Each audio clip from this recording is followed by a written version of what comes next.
બોલો મિત્રો, મેં આજ સમાચાર કાલે સાંભળ્યા.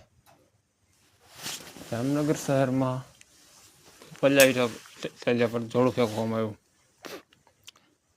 આપણને ખબર જ છે કે જનતાની ખબર છે કે આ છે ને ઇનેલ માણસો જોડું ફેંકે ને પાછા પકડવાય આવે. બોલો, એટલે મિત્રો જાગૃત થાવ.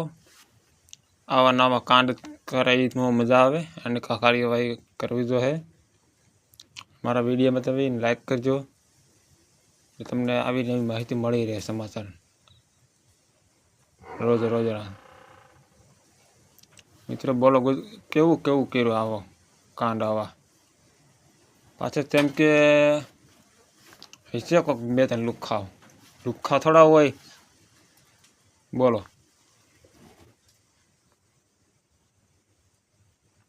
મારો વિડીયો તમે પૂરો જોજો તો તમને આવી માહિતી મળી રહે.